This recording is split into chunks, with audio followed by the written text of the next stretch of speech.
கும்பராசி நேயர்களே, இந்த வீடியோ உங்களுக்கே தற்செயலா வந்ததுன்னு நினைக்காதீங்க. இப்போ நீங்க இதை பார்த்துட்டு இருக்கீங்க அப்படின்னா அதுக்கு பின்னாடி ஒரு காரணம் இருக்கு. சமீப காலமா மனசுல ஏதோ ஒரு குழப்பம், எப்ப என் வாழ்க்கை சரியான பாதைக்கு போகும்னு ஒரு கேள்வி. அந்த பதிலை தேடிதான் இப்போ நீங்க இங்க வந்திருக்கீங்க. நம்ம எல்லாரும் ஒரே மாதிரி இல்லைங்க. ஒவ்வொருத்தருக்கும் ஒரு தனி பாதை இருக்கு. சில நேரம் அது நம்ம கைக்கு எட்டாத மாதிரி தோணும், சில நேரம் வாழ்க்கை நம்மளை சோதிக்கும். ஆனா அந்த நேரத்துல நம்மளை காப்பாத்தி வழி நடத்துற ஒரு சக்தி இருக்குது. அதுதான் நம்மளுடைய குலதெய்வம். பல தடவை கடைசி நிமிஷத்துல விஷயங்கள் சரியாகி இருக்கலாம், அது எல்லாம் சும்மா இல்லைங்க. அதுக்கு பின்னாடி குலதெய்வ அருள் தான் காரணமா இருக்கு. இந்த கும்பராசி பலன்கள் உங்களுக்கு உண்மையிலேயே வேலை செய்யணும்னா இந்த நிமிஷத்துல ஒரு சின்ன விஷயம் செய்யுங்க. கமெண்ட் பாக்ஸ்ல உங்க குலதெய்வத்துடைய பெயரை எழுதுங்க. தெரியலனா உங்களுக்கு பிடிச்ச தெய்வத்துடைய பெயரை எழுதுங்க, மனசார எழுதுங்க. அந்த நம்பிக்கை தான் இந்த பலனோட சக்தி. இன்னும் நம்ம சேனலை சப்ஸ்கிரைப் பண்ணலனா மறக்காம சப்ஸ்கிரைப் பண்ணிக்கோங்க. அப்படியே பக்கத்தில் இருக்கக்கூடிய பெல் ஐக்கானையும் கிளிக் பண்ணிக்கோங்க. அப்பதான் நாங்க போடுற ஒவ்வொரு வீடியோ பதிவும் உடனே உங்ககிட்ட வரும்.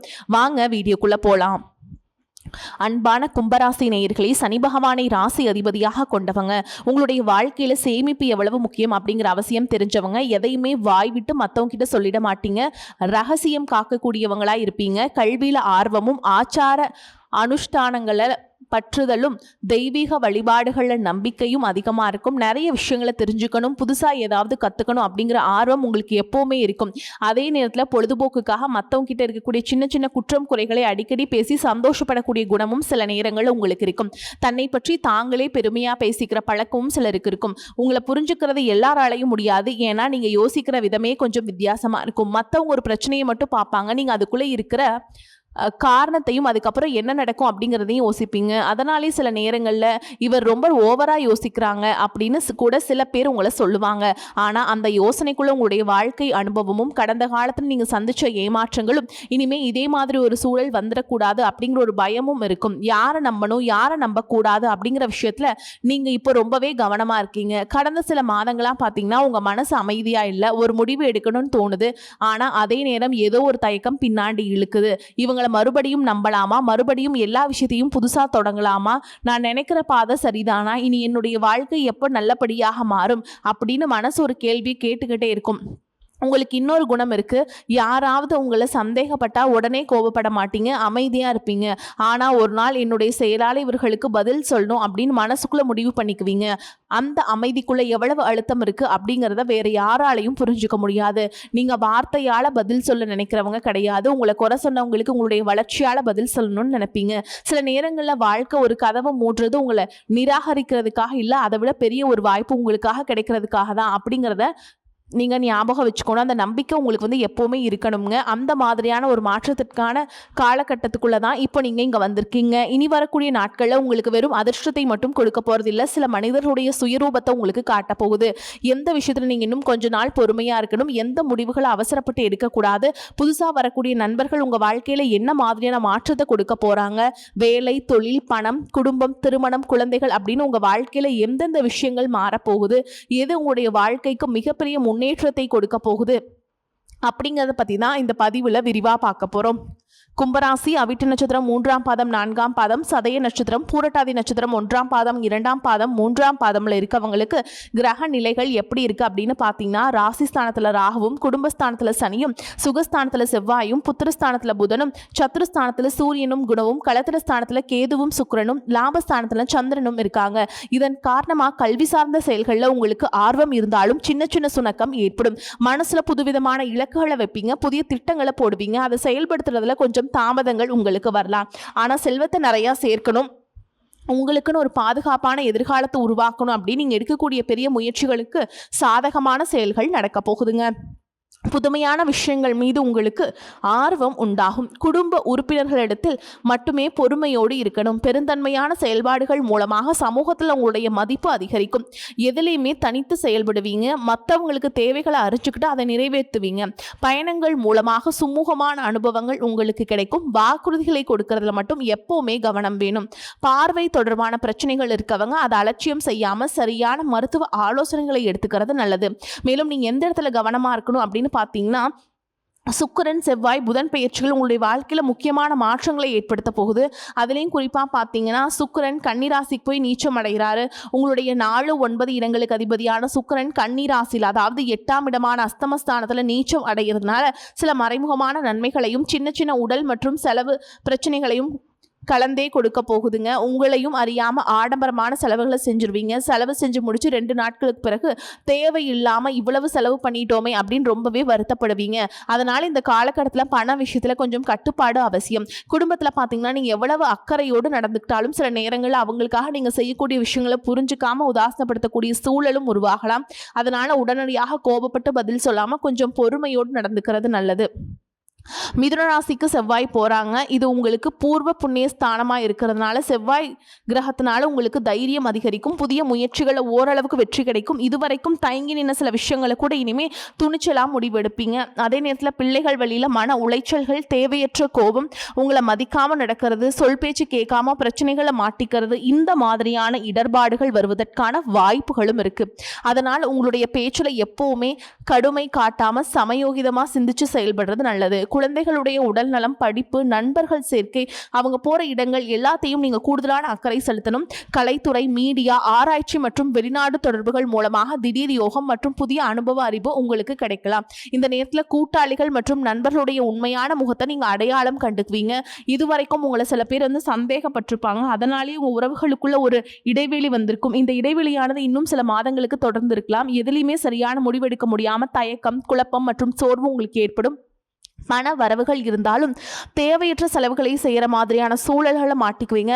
அதனால் எதையெல்லாம் தவிர்க்க முடியுமோ கூடுமான வரைக்கும் அதையெல்லாம் தவிர்த்துட்டு நிம்மதியாக இருக்க முயற்சி செய்யணும். சனிக்கிழமைகளில் நவகிரக சன்னதியில் சனி பகவானுக்கு நல்லெண்ணெய் தீபம் ஏற்றி வழிபாடு செய்யலாங்க. சனி பகவான வழிபாட்டு செஞ்சுட்டு வருவதன் மூலமாக பேச்சால் வரக்கூடிய சிக்கல்கள் மற்றும் மன அழுத்தம் ஓரளவுக்கு குறையக்கூடிய வாய்ப்பும் இருக்குது. இன்னும் சிலருக்கு பார்த்தீங்கன்னா உங்கள் வாழ்க்கையில் வரக்கூடிய உறவு யார் அப்படிங்கிற சந்தேகம் இருக்கும். சிலருக்கு காதலா, சிலருக்கு திருமணமா அப்படின்னு நினைப்பீங்க. ஆனால் வாழ்க்கையில் உறவு அப்படின்னா அதுக்கு ஒரே ஒரு அர்த்தம் மட்டும் கிடையாது. சிலருக்கு பல வருடங்களாக பேசாமல் இருந்த ஒரு சொந்தம் மீண்டும் தொடர்பு கொள்வாங்க. சிலருக்கு ஒரு நல்ல நண்பர் சரியான நேரத்தில் தைரியம் கொடுத்து உதவி செய்வாங்க. சிலருக்கு வேலை மற்றும் தொழிலில் ஒரு முக்கியமான நபர் அறிமுகமாகி அவர்களுடைய தொழிலுக்கு மிகப்பெரிய முன்னேற்றத்தை கொடுக்கக்கூடிய நபராக மாறுவாங்க. திருமண வயதில் இருக்கவங்களுக்கு புதிய வரன் அல்லது வாழ்க்கை துணை பற்றிய அறிகுறியாக கூட இருக்கலாம். ஏற்கனவே திருமணமானவங்களுக்கு கணவன் மனைவிக்கிடையே இருந்த மனக்கசப்புகள் குறைந்து மீண்டும் நெருக்கம் உருவாகக்கூடிய காலமாகவும் இருக்கும். குடும்பத்தில் பிரிஞ்சிருந்த ஒருவர் மீண்டும் இணைவதற்கான வாய்ப்புகளும் இருக்கலாம். இதில் முக்கியமாக நீங்கள் எந்த விஷயத்தை புரிஞ்சுக்கணும் அப்படின்னு பார்த்தீங்கன்னா எல்லா உறவுகளும் நம்ம கிட்ட நிரந்தரமாக இருக்க போகிறது கிடையாது. சிலர் நம்ம வாழ்க்கையில் ஒரு பாடத்தை கற்றுக் கொடுக்க வருவாங்க. சிலர் நம்ம கூட கொஞ்ச காலம் பயணம் செய்யக்கூடிய ஒரு பயணியை போல வருவாங்க. இன்னும் சிலர் நமக்குள்ள இருக்கக்கூடிய திறமைகளை வெளிக்கொண்டு வரக்கூடிய ஆசானா இருப்பாங்க. அதனால புதிய நபர்கள் உங்கள் வாழ்க்கையில் வரும்பொழுது எந்தவித எதிர்பார்ப்புகளையும் அவங்க மேலே சுமத்தாமல் எப்பயும் போல உங்களுடைய இயல்பான குணத்தில் நீங்கள் இருங்க. யாராவது என்னை தேடி வரட்டும் அப்படின்னு காத்திருக்கிறத விட நீங்களும் நல்ல உறவுகளாக இருக்க தயாராக இருக்கணும். ஒரு சின்ன ஃபோன் கால், ஒரு சின்ன சந்திப்பு, ஒரு சின்ன பேச்சுவார்த்தை கூட உங்களுடைய வாழ்க்கையோட அடுத்த அத்தியாயத்தை ஆரம்பிக்க காரணமாக இருக்கலாம். இதுவரைக்கும் உங்களுடைய வாழ்க்கையில் கடன் பிரச்சனைகள், நிதி நெருக்கடி, குடும்ப உறவுகள் மற்றும் நண்பர்களோட சின்ன சின்ன மனக்கசப்புகள், தொழில் மற்றும் வியாபாரத்தில் ஏற்பட்ட நஷ்டம், எந்த ஒரு நல்ல விஷயத்தை செய்ய நினைச்சாலும் அதில் ஏற்படக்கூடிய தடைகள் என்று நிறைய விஷயங்களை சந்திச்சிருப்பீங்க. நம்மளுடைய வாழ்க்கை எப்போ நல்லபடியாக மாறும், நல்லது எப்போ நடக்கும் அப்படின்னு ரொம்பவே எதிர்பார்த்து காத்துட்டு இருந்திருப்பீங்க. நீங்கள் என்னதான் நல்ல விஷயம் நினைச்சாலும், நல்லதையும் மற்றவங்களுக்கு செஞ்சாலும் உங்களுக்கு தொடர்ச்சியாக கஷ்டங்களும் பிரச்சனைகளும் மாறி மாறி வந்துக்கிட்டு தான் இருக்கு. அதையெல்லாம் மறந்துட்டு தான் உண்டு, தான் வேலை உண்டு அப்படின்னு இருந்தாலும் மனசுக்குள்ளே ஏதோ ஒரு கவலை, ஏதோ ஒரு குழப்பம் உங்களை அதிகமாக யோசிக்க வச்சுட்டு இருந்திருக்கும். யாராவது என்னுடைய குழப்பங்களுக்கு பதில் சொல்ல மாட்டாங்களா, யாராவது நல்ல தீர்வு சொல்ல மாட்டாங்களா, கடைசிக்கு என்னுடைய கஷ்டங்களை காது கொடுத்து கேட்க மாட்டாங்களா, ஆறுதலான ஆளு நல்ல வார்த்தை பேச மாட்டாங்களா, என்னை உண்மையாக நேசிக்க மாட்டாங்களா, எதிர்பார்ப்பு இல்லாமல் என்கிட்ட பழக மாட்டாங்களா அப்படின்னு தான் நீங்கள் ஆதங்கப்பட்டுருப்பீங்க. இப்படி நினைக்கக்கூடிய உங்ககிட்ட நான் சொல்லக்கூடிய ஒரே ஒரு விஷயம் என்ன அப்படின்னா, உங்களுடைய வாழ்க்கையில் பிரச்சனைகள் இருக்குது, கஷ்டங்கள் வருது அப்படின்னா நீங்கள் நிறைய பாவங்கள் பண்ணிட்டீங்கன்னு அர்த்தம் இல்லை. நீங்கள் தவறான நபர் அப்படின்னும் அர்த்தம் இல்லை. இந்த வாழ்க்கை உங்களுக்கு சில பாடங்களை கற்றுக் கொடுக்குது அப்படிங்கிறத நீங்கள் உணர்ந்துக்க வேண்டிய காலம்ங்க. சாதாரணமாக எல்லாரும் சொல்லலாம் நல்லது செஞ்சால் இங்கே காலம் இல்லை அப்படின்னு. ஆனால் நம்ம நல்ல விஷயத்தை எப்போ செஞ்சாலும் அதற்கான பலன்கள் உடனே கலெக்ட் ஆனாலும் அது காலதாமதமாக தான் கிடைக்கும் அப்படிங்கிறத நீங்கள் புரிஞ்சுக்கணும். இப்போ வரைக்கும் நீங்கள் எப்படிப்பட்ட கஷ்டமான சூழலில் இருந்தாலும் சரி, அதுவெல்லாம் நிரந்தரம் கிடையாது. இப்போ உங்கள் வாழ்க்கையில் இருக்கக்கூடிய கடன் பிரச்சனையோ, கணவன் மனைவி பிரிவோ, காதல் தோல்வியோ, வேலை இல்லாமல் கஷ்டப்படுறதோ, தொழிலில் ஏற்பட்ட நஷ்டமோ உங்களை சுற்றி இருக்கக்கூடிய இந்த விஷயங்கள் எதுவுமே உங்களை அழிக்கிறதுக்காக வரல, உங்களை மாற்றுறதுக்காக வந்திருக்கு. ஒரு புதுவிதமான வாழ்க்கை எதிர்காலத்துக்கு நீங்கள் வாழ போகிறீங்க. அதுக்கான ஒரு அடித்தளமாக தான் இன்றைய கஷ்டங்களை நீங்கள் எடுத்துக்கிடுங்க. சிலருக்கு பார்த்தீங்கன்னா இந்த பிரச்சனையெல்லாம் கொஞ்ச நாளாக இருந்தால் பரவாயில்ல, ரொம்ப வருஷமாக இப்படி தான் போயிட்டுருக்கு, எனக்கு சுத்தமாக நிம்மதி இல்லை, என் குடும்பத்தில் சந்தோஷம் இல்லை, என்னை எல்லாரும் ஏமாத்துறாங்க, எப்போ நான் மற்றவங்களுக்காக வாழ்கிற மாதிரியே இருக்குது, எனக்கு பிடிச்ச சின்ன சின்ன ஆசைகளை கூட என்னால் நிறைவேற்றிக்க முடியல அப்படின்னு நீ நினச்சி நீங்கள் பலமுறை மனசுக்குள்ளே வேதனைப்பட்டிருப்பீங்க. இதையெல்லாம் ஒரு நிமிஷம் நினச்சி பார்க்கும்போது என்னடா இந்த வாழ்க்கை ஓடிட்டே இருக்கும், இதுவெல்லாம் எப்போ சரியாகும் அப்படிங்கிற கேள்விக்கு பதில் தெரியாமல் தான் இன்னமுமே ஓடிட்டுருக்கீங்க. சில பேர் தங்களுடைய படிப்புக்கு சம்மந்தமே இல்லாமல் குறைவான சம்பளத்தில் தங்களுடைய குடும்ப கஷ்டத்துக்காக ஏதாவது ஒரு வேலையை செஞ்சுட்ருப்பீங்க. அப்படிப்பட்டவங்களுக்கு உங்களுடைய மனசுக்கு பிடிச்ச மாதிரியான நல்ல வேலை உங்களுடைய திறமைக்கேற்ற சம்பளத்தோடு கிடைக்கக்கூடிய வாய்ப்பும் இருக்குது. அதே நேரத்தில் இந்த வேலையில் சில சவால்களை எல்லாம் கடந்து வந்தீங்கன்னா சில மாதங்களுக்கு பிறகு பதவி உயர்வும் கிடைக்கக்கூடிய சூழலும் இருக்குது. தொழில் மற்றும் வியாபாரத்தில் நஷ்டத்தை சந்தித்து கடனில் இருக்கவங்களுக்கும் உங்களுடைய புதிய யுக்திகள் மற்றும் புதிய முயற்சிகள் மூலமாக எல்லாவற்றிலிருந்தும் மீண்டு வருவீங்க. எதிர்பாராத நபர்கள் மூலமாக உங்களுக்கு உதவிகள் கிடைக்கும், நல்ல வேலையாட்கள் கிடைப்பாங்க. உங்களுடைய பொருளாதாரம் படிப்படியாக உயரப்போகுது. குடும்ப வாழ்க்கை இனிமையாக இருந்தாலும் குழந்தை பாக்கியம் தாமதமாக கவலைப்பட்டு இருக்கவங்க சரியான மருத்துவ ஆலோசனைகளை எடுத்துக்கொள்வதோடு உங்களுடைய நம்பிக்கைக்கேற்ற குலதெய்வ வழிபாடுகளையும் தொடர்ந்து செய்யலாங்க. உடல் ஆரோக்கியமான விஷயங்களை கவனம் செலுத்துவது உங்களுக்கு நல்ல மாற்றங்களை கொடுக்கக்கூடிய காலமாக இருக்கும். இதனால் வரைக்கும் நீங்கள் என்னதான் பாசிட்டிவாக இருந்தாலும் உங்களுடைய மனசில் நெகட்டிவான எண்ணங்கள் எந்த ஒரு காரியத்தை செஞ்சாலும் அதில் முழு திருப்தி இல்லாத மனநிலை இருந்திருக்கும். அதனாலே உங்களுக்கு மனதளவில் பல சோதனைகள் வந்திருக்கும். உங்களுடைய கடின உழைப்பால உங்களுக்கு வருமானம் அதிகமாக வரக்கூடிய சூழல் இருந்தாலும் அந்த வருமானத்தையும் மீறி அதிகமாக கடன் வாங்கி செலவு செய்யக்கூடிய சூழலும் இருந்திருக்கும். சில இடங்களில் மற்றவங்களுக்கு கடனா பணத்தை கொடுத்துட்டு அதை திரும்ப வாங்க முடியாமல் ரொம்பவே மன உளைச்சலுக்கு ஆளாகி இருப்பீங்க. இதனாலே குடும்பத்திலையும் சரி தொழிலையும் சரி உங்களுக்கு நிம்மதி இல்லாமல் இருந்திருக்கும். உடல் ஆரோக்கியத்தை பொறுத்தவரை வயது அதிகமானவர்கள் ஏதாவது உடல் பிரச்சனை காரணமாக மருந்து மாத்திரைகளை எடுத்துகிட்டு இருக்கீங்க அப்படின்னா அதையெல்லாம் அலட்சியம் செய்யாமல் சரியான மருத்துவ ஆலோசனைகளை எடுத்துக்கிறது நல்லது. மருத்துவ சிகிச்சையோடு சரியான உணவு முறை, தூக்கம், உடற்பயிற்சி எல்லாத்துலேயுமே கவனம் செலுத்திங்கன்னா உடல் வலிமை படிப்படியாக அதிகரிக்குங்க. இனி நடக்க போகிறது உங்களுடைய வாழ்க்கையோட அடுத்த கட்டம். நீங்கள் இழந்ததை விட இனிமேல் பெற போகிறது அதிகமாக இருக்கும். ஜெயிக்க போகிறீங்க. அது யாராலும் தடுத்து நிறுத்த முடியாதுங்க. உங்களுக்கு நல்லதே நடக்கும். இப்போ உங்களுடைய நட்சத்திர பலன்களை பார்க்கலாங்க. அந்த வகையில் அவிட்ட நட்சத்திரம் 3ஆம் பாதம் 4ஆம் பாதம் உங்களை பொறுத்த வரைக்கும் இந்த காலகட்டத்தில் மனசில் இருந்த தயக்கங்கள் கொஞ்சம் கொஞ்சமாக குறையும். இது வரைக்கும் ஒரு விஷயத்தை தொடங்கலாமா வேண்டாம் அப்படின்னு யோசிச்சுட்டு இருந்திருப்பீங்க. இனிமேல் அந்த விஷயத்தில் ஒரு தெளிவான முடிவுகளை எடுக்கக்கூடிய சூழல் உருவாகும். வேலை பார்க்குறவங்களுக்கு உங்களுடைய திறமை வெளிப்படக்கூடிய வாய்ப்பு கிடைக்கும். இது வரைக்கும் உங்களுடைய உழைப்புக்கு சரியான அங்கீகாரம் கிடைக்காம இருந்திருந்தாலும் இனிமேல் உங்களுடைய மேல் அதிகாரிகளிடமிருந்து பாராட்டுகளும் புதிய பொறுப்புகளும் வரலாம். தொழில் செய்கிறவங்களுக்கு புதிய தொடர்புகள் மூலமாக முன்னேற்றம் கிடைக்கும். பணம் சம்பந்தமான விஷயங்களை மட்டும் அவசரப்பட்டு முடிவெடுக்காம கவனமா இருக்கணும். குடும்பத்தில் சின்ன சின்ன கருத்து வேறுபாடுகள் இருந்தாலும் பெரிய பிரச்சனையாக மாறாம பார்த்துக்கோங்க.